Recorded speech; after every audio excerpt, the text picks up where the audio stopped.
En France, Carrefour, c'est plus de 4000 franchisés sur tout le territoire. En épluchant les bilans comptables et les mises à jour de statut de 15 points de vente dans le nord de la France, j'ai découvert une machine juridique qui va être là pour aspirer et prendre le contrôle en fait des franchisés. L'objectif de Carrefour est clairement de maîtriser ses fonds de commerce et d'empêcher le franchisé de faire ce qu'il veut de son magasin.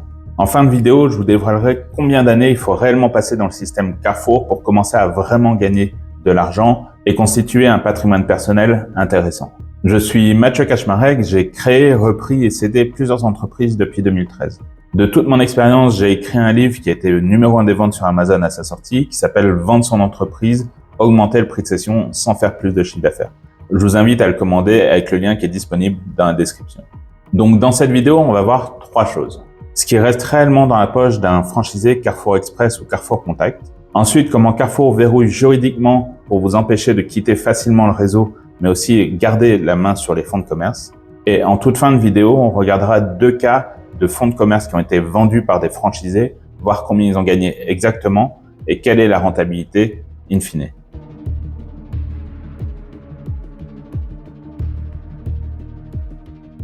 On commence donc cette analyse par combien gagnent les franchisés.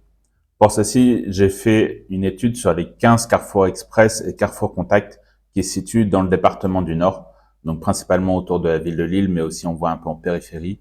Et surtout, les Carrefour Contact sont généralement des magasins qui sont un peu plus dans des zones périurbaines, alors que les Carrefour Express vont être plutôt dans des centres-villes ou en tout cas des axes fortement passants. Donc parmi les 15 magasins, 12 sont de type Express ou City, donc en centre-ville, et 3 sont de type Contact. Et on le voit directement sur le chiffre d'affaires, il y a une grande différence. Un Express ou un City, ça gagne à peu près 1,2 million de chiffre d'affaires, et un Contact, ça gagne plus ou moins 3,1 millions par année. On va voir qu'au niveau de l'achat des marchandises, eh bien, ça représente un poids considérable dans le chiffre d'affaires puisque ça représente 74% pour les express et 77% pour les contacts. Et si on regarde du côté de la charge salariale, eh bien, que ce soit les salaires ou les charges sociales qui sont accordées avec ça, ça représente plus ou moins 15% sur les express et 11% sur les contacts. Ici aussi, ça peut être logique dans l'ensemble si on se dit que la surface ne représente pas forcément le nombre de personnes nécessaires pour l'achander ou pour faire vivre le magasin, quelles que soient les heures creuses ou les heures pleines. Ensuite, on passe aux autres achats et autres charges dans lesquelles on va retrouver eh bien soit le loyer, soit la location-gérance en fonction de quel est le contrat conclu et on reviendra en détail dessus juste après. Mais ça va aussi inclure eh bien l'électricité, le gaz pour chauffer le magasin, mais aussi des petits consommables pour les rouleaux de tickets de caisse par exemple, et ainsi de suite. Ce qui nous donne à la fin, eh bien, un bénéfice relativement faible par magasin. Pour un Express ou un City, en général, il y a 1600 € après impôt des sociétés qui reviennent dans la part des associés. Et pour un Contact, on est à environ 36 600 €. Donc, entre 0,13% du chiffre d'affaires et 1,15% du chiffre d'affaires en résultat net, eh bien, c'est vraiment peu par rapport à l'ensemble des PME en France. Et c'est là où on voit qu'on se dit, OK, il y a quelque chose qui se passe dans la structuration et qui fait que ça peut être vraiment impactant pour les franchisés. Donc, quelle est la structuration de Carrefour pour capter un maximum de valeur alors que ce sont les indépendants qui portent des risques juridiques et financiers au quotidien? Eh bien, on voit qu'il y a 4 structures. Dans la première, c'est CSF et elle, c'est la centrale d'achat. C'est-à-dire que quand vous êtes franchisé Carrefour, vous avez un pourcentage de vos achats que vous êtes obligé de faire via cette centrale, peu importe si elle est mieux disante ou moins bien disante sur des produits. Et c'est quelque chose qu'on a déjà vu. Parfois, ils ont moins cher à aller acheter le produit chez Leclerc ou chez Super U que de l'acheter auprès de leur propre centrale. Mais ils sont obligés sur certaines gammes eh bien, de faire appel à cette centrale. Et cette centrale, donc, si on prend les pourcentages qu'on a vus au-dessus, pour un Express, ça représente plus ou moins 888 000 € de chiffre d'affaires pour une année. Et pour un Contact, environ 2,4 millions d'euros.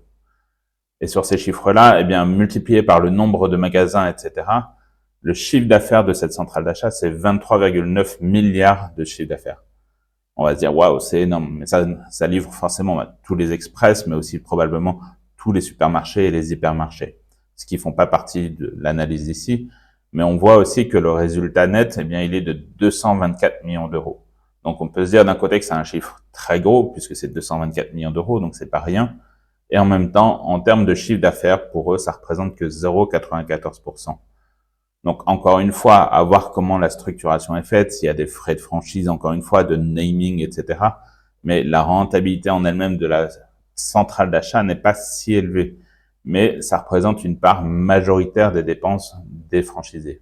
Ensuite, eh bien, il y a le fait de pouvoir exploiter la marque Carrefour, Carrefour Express, Carrefour Contact, Carrefour City dans son magasin. Et donc, elle représente Carrefour Proximité France, toute cette gestion des droits de franchise. Et elle fonctionne avec un système de redevance. Donc, j'ai trouvé sur les 15 magasins étudiés des chiffres qui sont très, très variables. Et j'ai pas compris la logique parce que il y a des chiffres avec des 1,10% dans des zones relativement peu peuplées, mais aussi dans des zones un peu plus peuplées. Donc, j'ai pas trop compris, j'ai pas trouvé une corrélation directe entre le chiffre d'affaires et le pourcentage demandé. Et donc, on a une variation possible entre 1,10 et 6,15% hors taxe du chiffre d'affaires TTC. C'est-à-dire que vous payez une redevance sur de la TTC, donc c'est-à-dire de la TVA que vous allez redonner à l'État. Ça a pour tendance en fait de fausser le chiffre ici, puisque c'est plus 1,10% réellement, mais ça va peut-être être 1,12, 1,13, 1,14 en fonction de combien de TVA vous avez collecté. Donc c'est très bizarre d'exprimer ça sur du chiffre d'affaires TTC, et pourtant ils le font. Est-ce que ça profite ou pas aux franchisés? Pour moi, ça ajoute de la confusion, puisque dans la comptabilité, on ne parle jamais de TTC, on parle toujours de chiffres hors taxe. Les TVA sont toujours, une balance en fait entre ce que on doit à l'État et ce que l'État nous doit, parce qu'on a collecté ou alors on a payé sur nos achats. Donc c'est assez étrange comme système. Et en plus de ça, il y a un minimum garanti. Donc si on reprend par exemple un chiffre d'affaires moyen d'un Express, c'était 1,2 million d'euros. J'ai compté une TVA moyenne à 8,5%, donc entre les produits alimentaires qui sont à 5 et par exemple des produits plutôt d'entretien de la maison qu'on va peut-être trouver aussi, ou alors du savon, ce genre de choses. On est là sur du 20%, donc j'ai pris une moyenne de 8,5%. En fait, j'ai fait mes recherches en me basant sur le fait qu'un Express, ça vend quand même beaucoup de produits relativement frais, relativement disponibles, qui sont peut-être à 10%, avec des fruits et légumes, donc j'ai pris 8,5. Mais c'est un chiffre arbitraire, donc je connais pas le chiffre exact. De même, ici, j'ai fixé une moyenne à 4%. C'est à peu près ce que j'ai vu dans la majorité des contrats, mais ce n'est pas non plus une réalité absolue. J'ai l'impression que ça représente une forme de négociation, ou alors il y a des formules de calcul que je ne connais pas, que Carrefour Proximité France applique. Donc, avec un chiffre d'affaires TTC du coup de 1 302 000, on arrive à une redevance annuelle à 4% qui représente 52 000 euros qui sont directement donnés à Carrefour Proximité France pour le fait d'utiliser la marque Carrefour. C'est vraiment un chiffre très important et on va le voir un peu plus tard dans les valorisations. Ça peut représenter vraiment des centaines et des centaines de milliers d'euros sur des plus grosses structures et sur des années. Donc, si votre minimum garanti est de 45 000 euros, ici, vous n'aurez pas de problème puisque vous avez fait 52 000 euros. Par contre, si pour une raison X ou Y, le chiffre d'affaires se met à baisser et que vous tombez non plus à 52 000 mais à 42 000 euros, vous devrez quand même ces 45 000 euros de minimum garanti. Donc, c'est là où le minimum garanti peut vraiment être une forme de plateforme qui fait qu'on dépense encore plus par rapport à ce qu'on fait comme réellement bénéfice. En regardant du coup d'un point de vue macro sur toute la France, quand Carrefour Proximité France, ça génère au total un chiffre d'affaires de 963 millions d'euros. C'est-à-dire que les franchisés, tout réseau confondu et toute région confondue, payent pour 963 millions d'euros à Carrefour. Et là, le résultat net est de 421 millions d'euros. Donc, on est quasiment à 50% de résultat net. C'est-à-dire que c'est une vraie vache à lait pour Carrefour de profiter de ce système-là. Et ensuite vient le système de verrouillage de la marque Carrefour et des fonds de commerce. Petit aparté pour vous dire que cette vidéo a demandé un travail colossal. Analyser 15 points de vente avec chacun leur structure juridique, les bilans, les modifications d'assemblée générale, etc. Donc si vous pouvez mettre un like, un commentaire et partager cette vidéo, j'en serai extrêmement reconnaissant. J'en profite également pour vous dire que mon travail consiste à aider les entrepreneurs qui veulent vendre leur entreprise à le faire dans les meilleures conditions possibles. Et pour cela, vous pouvez me contacter et avoir un premier échange gratuitement avec moi avec l'email qui s'affiche ici ou qui est disponible également en description. Et on reprend la vidéo tout de suite. On a deux structures qui s'appellent Selima et Profidis. Et ces deux structures-là, en général, elles prennent 26% du capital des franchisés. C'est pas dans 100% des cas, il y a des franchisés qui sont 100% indépendants, mais c'est plutôt rare. La plupart du temps, on voit que Selima et Profidis prennent 26% du capital du franchisé.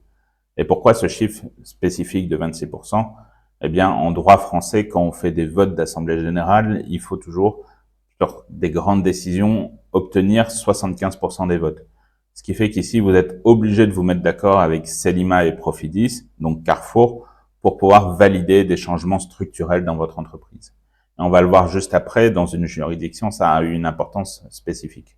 Donc, si on reprend rapidement, eh bien, nos Express et nos City et nos contacts, sur les 1600 € de bénéfices que l'entreprise fait, la plupart du temps, Carrefour va encore récupérer 416 € pour les Express et les City et 9500 € sur les contacts, ce qui laisse relativement peu aux franchisés in fine. Dans les faits, Celima et Profidis détiennent la plupart des fonds de commerce et ils ne font que de la location-gérance vers des indépendants. C'est-à-dire que en tant que gérant, vous allez louer le fonds de commerce à Celima et Profidis, mais vous n'allez pas forcément être propriétaire. Ça vient en général qu'après quelques années dans le réseau, et à ce moment-là, ils acceptent de vous vendre le fonds de commerce, mais dans tous les cas, ils gardent une préemption sur son fonds de commerce. Donc, vous n'êtes jamais vraiment libre de vous séparer de Carrefour.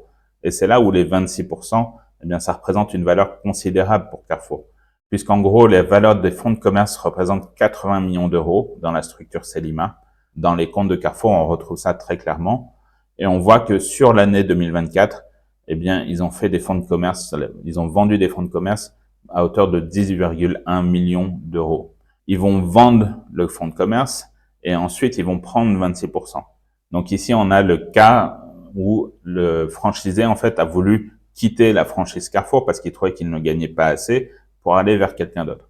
Il y a eu différents jugements depuis 2016 ou 2018 qui ont été en appel, en cassation, de retour en appel.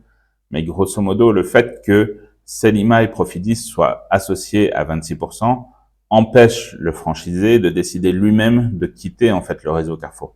Il n'a pas le droit d'aller se brancher chez Super U ou alors d'aller se brancher chez Intermarché par exemple. Il doit vraiment obtenir l'accord de Celima et Profidis, donc de Carrefour, pour pouvoir revendre eh bien, son fonds de commerce ou pouvoir au moins changer de bannière commerciale. Et ça, c'est vraiment très fort, puisque dans les statuts, Carrefour vous bloque en disant que la dénomination du magasin, c'est forcément une marque du groupe Carrefour. Mais la Cour d'appel, elle a suivi ce que le droit dit, et c'est tout à fait dans le droit de Carrefour de imposer ces conditions-là. L'indépendant, quand il a signé en fait cette convention, eh bien, il a eu ces implications-là, et la Cour d'appel a suivi la Cour de cassation, et donc a fait que Carrefour se retrouve dans son droit de refuser que vous quittiez le réseau. Ou alors, ils vont vous proposer bien un rachat de votre fonds de commerce ou une reprise de la location-gérance à des conditions qui seront forcément défavorables, puisque c'est vous qui voulez quitter à ce moment-là. Donc, est-ce que ça vaut encore le coup d'être un franchisé Carrefour? Eh bien, on va voir avec deux situations. J'ai fait deux valorisations de deux magasins qui ont des trajectoires différentes. Le premier magasin, il est à Vis-en-Artois, et donc c'est ici un Carrefour Contact, donc qui est quand même une surface plus grande, avec une station essence. Donc, la gérante a créé sa société seule, et elle a d'abord pris en location-gérance, eh bien, ce magasin, de septembre 2019 à novembre 2025. Et donc, pendant ce temps-là, eh bien, il y a eu les mécanismes de Carrefour qui se sont appliqués, c'est-à-dire la centrale d'achat, mais aussi les redevances. Donc, dans les actes publiés qui sont disponibles sur Papers, on voit que la redevance est de 4,22% hors taxe du chiffre d'affaires TTC, 3,95% la première année, et il y a une redevance minimum de 102 200 € hors taxe, 86 900 € la première année. Et donc, j'ai fait le calcul. Ça a été un peu compliqué puisqu'il y a des bilans qui sont à moitié sur des années de ce nouveau contrat, on va dire. Et donc, j'ai pris le chiffre d'affaires qui se représente dans les différents comptes publiés. J'ai divisé par 12, même si c'est pas tout à fait linéaire. Mais on va dire que dans l'ensemble, ça représente la réalité. Et de même, j'ai utilisé toujours mon taux TVA moyen de 8,5%. Donc, d'après mes calculs, encore une fois, ici, on arrive en année 1 à peu près à 86 982 € de redevance, ce qui est tout juste au-dessus de ce qui avait été calculé par Carrefour. Et les autres années, on passe à 152 000, 160 000, 153 000. Bref, l'année 6 est encore en cours, j'ai pas tous les chiffres, mais on était déjà à 87 000 €, presque 88 000 €.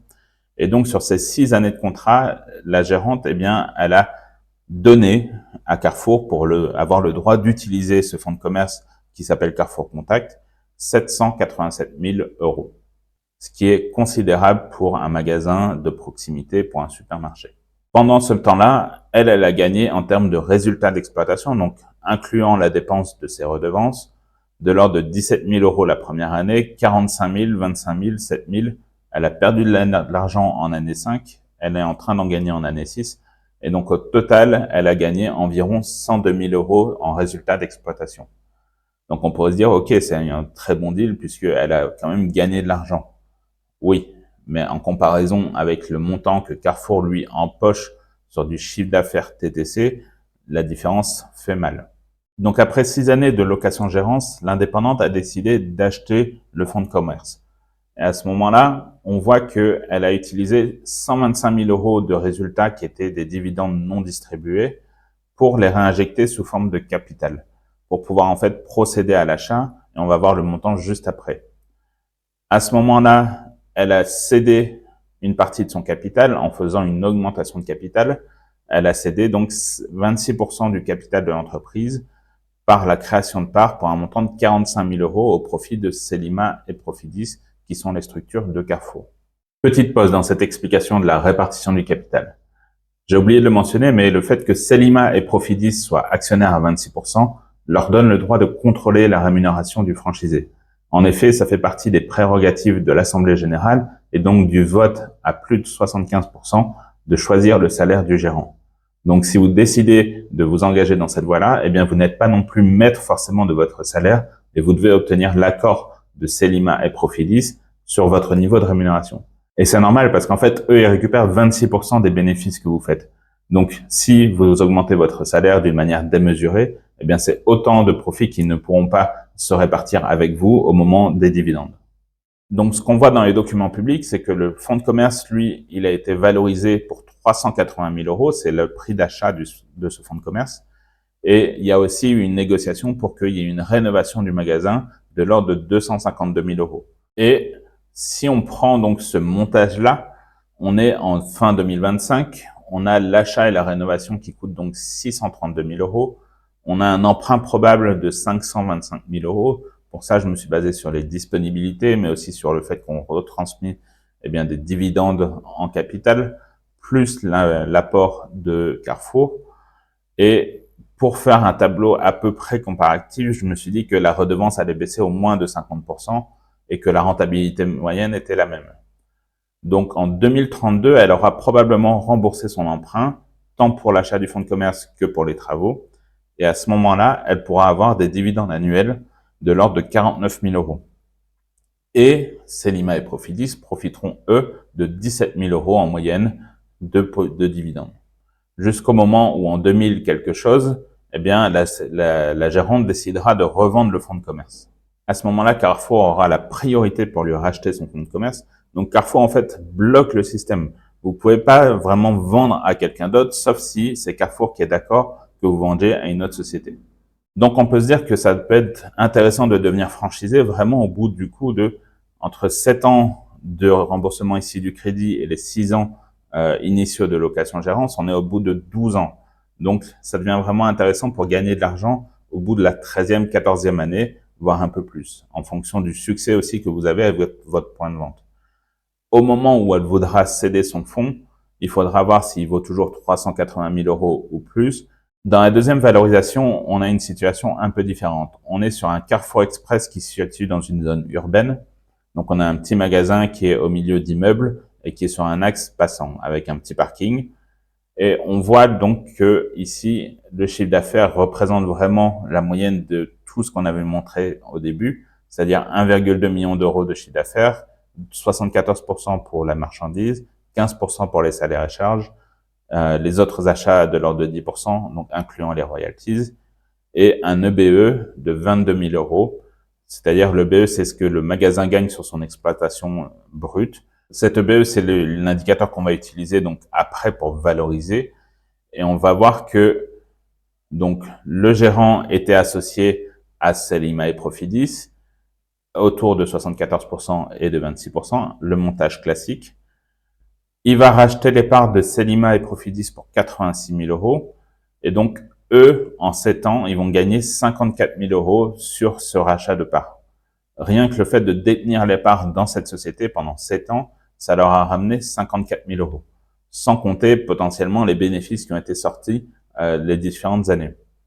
Le gérant se retrouve donc avec 100% et la liberté de vendre le fonds de commerce, mais c'est une liberté encadrée et on le voit dans les documents puisque on voit qu'il va vendre son fonds de commerce pour 278 000 euros. On se rend compte que ça fait 12,6 fois le BE. Donc, c'est-à-dire que c'est énorme comme multiplicateur. Et la seule raison pour laquelle une banque accepterait de financer cela, c'est qu'elle est sûre que Carrefour va racheter. Ou alors Carrefour a sa propre banque et peut-être qu'elle fait aussi des facilités pour pouvoir financer ce genre de choses. Parce que dans l'économie réelle, personne ne financerait 12,6 fois un EBE pour ce type de business qui va gagner aussi peu, avec Carrefour qui va prendre des morceaux à droite et à gauche et qui vont finalement grignoter le bénéfice de l'indépendant, du franchisé. Le nouveau gérant, lui, va faire un emprunt donc de 296 000 euros sur 7 ans à 4%. Et il va s'associer avec Selima et Profidis. Donc, le nouveau gérant va acheter ses parts, lui, pour 57 800 euros. Selima et Profidis pour 20 000 euros. Donc, d'un côté, ils ont fait une plus-value sur les parts avec l'ancien gérant. Et de là, ils réinvestissent à peu près la moitié de cette plus-value pour racheter les parts du nouvel exploitant du fonds de commerce. Et lui va payer pendant 7 ans son fonds de commerce. En conclusion, on peut dire que Carrefour a tout mis en place juridiquement pour capter un maximum de plus-value que les entrepreneurs font pour lui chaque jour sur le terrain. Les 4000 franchisés du réseau créent tous les jours de la valeur et la plus grosse partie est captée par Carrefour. Mais on se rend compte qu'il est aussi possible d'évoluer dans ce groupe et finalement construire au fur et à mesure son patrimoine privé. C'est juste que ça demande 10, 15, 20 ans peut-être pour vraiment arriver à quelque chose de conséquent en termes personnels pour le franchisé. Si tu veux savoir comment passer d'un business rentable à un business vendable, je t'invite à regarder cette vidéo dès maintenant.